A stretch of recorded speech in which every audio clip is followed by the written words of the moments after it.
Good morning. It is 68 degrees and there's low humidity, and we had rain last week, so things are looking up for today. Although the humidity is supposed to climb this week, we know we have a warm week coming.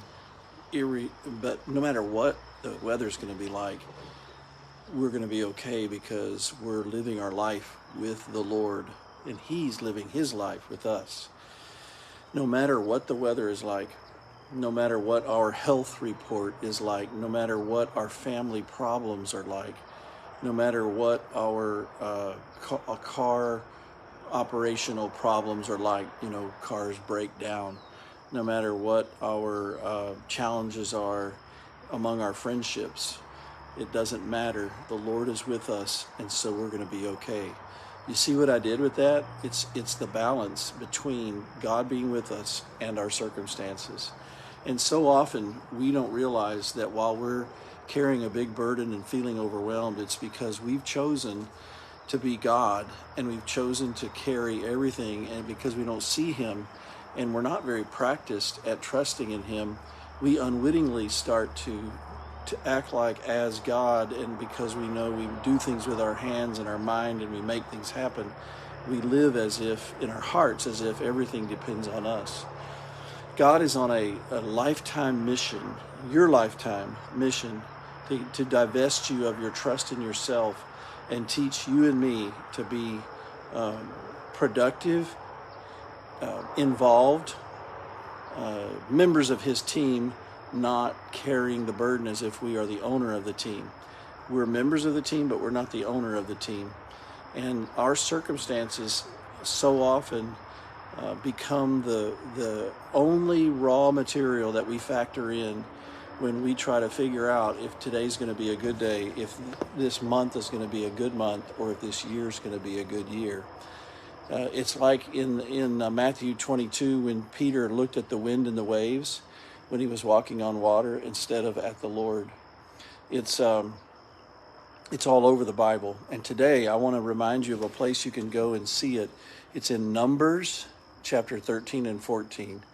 Moses has taken the children of Israel out of Egypt, across the Red Sea. He's gone to Sinai and gotten the 10 Commandments and all the ceremonial laws and civil laws for Israel.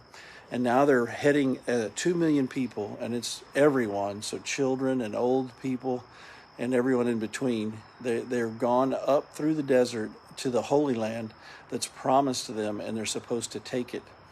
Now, this land is inhabited by Canaanites and Hittites and Jebusites and a lot of other people. And this land, these people are going to fight for their territory and their lives. So it's going to be a battle. And these people I mentioned, they are guilty of gross immorality and idolatry and violence. And God has said their time has come to an end. Really, that's God's prerogative as sovereign God over every soul to decide when our time of grace comes to an end. And the way that God's going to bring their time to an end is He's going to give this land to His people. And God's going to lead the battles. And He wants Israel to trust Him. But what's interesting in Numbers 13 is He says to Moses, pick one spy for every tribe and send them into the land and find out if it's flowing with milk and honey, if it has good fruit and good trees and good agriculture. Find out if the cities are fortified with walls and weapons of war. Find out if the people are well organized or not. Find out if they're big people or little people. Well, the spies went in for 40 days, and they wandered throughout that whole land, and they brought back a lot of the fruit of the land. They brought back honey, and they brought back grapes, clusters of grapes hanging from poles. And they showed Moses and the people, this land has a lot of agriculture, and it's doing well. But the people, the spies said, but the people are big. We felt like grasshoppers when we stood around them and next to them. And it's going to be, their cities are well fortified, and there's thick walls around them, and there's no way we're going to take that place. And thoroughly sifting through the circumstances of that land, these people, these spies, said there's no way we can take it. Except for two of them, Caleb, who was a descendant of Judah from the tribe of Judah, and Joshua, who was from the tribe of Ephraim, they both said, because the Lord is with us, we can take it. They kept one eye on the Lord and one eye on their situation. Then they put both eyes on the Lord when they were pressed to the test by the doubting other 10.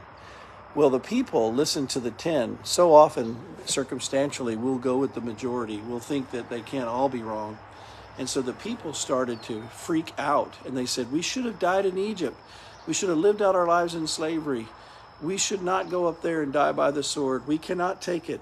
And then they started to talk in circles about putting Moses and Aaron to death and getting a new leader and going back to Egypt and saying, we'll be your slaves. This is when we take over. This is the kind of thing we do. We shrink back and we act like it all depends on us. God did not, think about this as a Christian. God did not leave your salvation to you. It all depends on Jesus, and he did it. God would not leave all the events of your life on you either. He wants you to participate as a team member, but he doesn't want you to act like an owner in your heart. You have extreme ownership of your responsibility, your position on the team, but you do not have responsibility for the outcomes or the plan. The outcomes and the plan are the owners. They're God's. And so he says, trust me, I will do this. I have decided it's time for you to take the land. I'm not going to abandon you now. When God says move and go do something, you go do it. What he's told us now as New Testament people is he's told us that it's time to take the world with the gospel. He said to take it out and spread it. And so oftentimes it's my fears and doubts that keep me from going out and finding new people to talk to about Jesus. Because I think in my mind, they're too busy, they're too riveted, they have so many philosophical differences. They're going to have all these reasons not to believe and think that it's wrong and weird. And then so often I'm proven wrong. If I would just get out and start willingly getting to know people and share God's word with them, you see them change. You see them come to faith just like I did, just like you did. So when God says go and take the hill, then you go and take the hill. But you don't go as if you're going alone. You're going with God. He's with you every step of the way. Last week, I mentioned Psalm 78. In Psalm 78, he replays some of this history, and he says, the big sin is not trusting that I'm with you and taking care of you. And he said, in Israel, he said, they saw all the miracles I performed in Egypt when I got them out of Egypt, and yet they still would not trust in me. And this is what happens here in this story in Numbers 13 and 14. You know that when they worshiped the golden calf, God had told Moses, get out of the way. I'm going to make a nation out of you, and I'm going to kill all these people. And Moses begged him for his mercy for the people, and God relented. Well, in this situation, God says it again. He says, I'm going to make a nation out of you, Moses.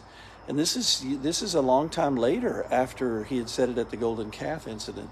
He said, I'm going to make a nation out of you because they just keep doubting me. For 10 times they've tested me now. And he says, I'm finished. I'm done. And Moses begs according to his same mercy. He says, you're the God that's slow to anger, abounding in love, forgiving wickedness, rebellion, and sin. Don't just destroy your people right now. The Egyptians will say, you just brought them out to destroy them, and then your name will be ruined. Don't do that, but forgive them. And the Lord listened to Moses, and he forgave his people.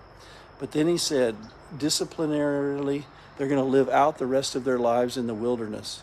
If you choose not to factor in the God part, that God is there with you, you will live a life that's very difficult and live it in a desert. But if you instead say, the Lord is with us, then Jesus will fill your nets. Oh yeah, he'll empty them sometimes so that you can see his glory and filling them again. But he has no interest in making you miserable inside your heart. He's here to give you, John 10:10, an abundant life, a life of living in the feasting on the faith that you trust that God is with you. Even in the face of death, that God is with you and will take you to heaven can be something to feast on. So think about this. On the one hand, you have the promises of God that he's always with you with his grace and mercy. He made you, he saved you in his son, and he has a plan for your life that includes his kingdom. Actually, more than just includes it. On the other hand, you have your circumstances, your problems with your car, your problems in relationships, your problems with your health, your problems, your fears and the community and the evil plots of others and the devil. And on this hand, you have God. God is with us. So which one are you going to choose today by faith? Let's choose God. He's with us. Let's go out and boldly be his people.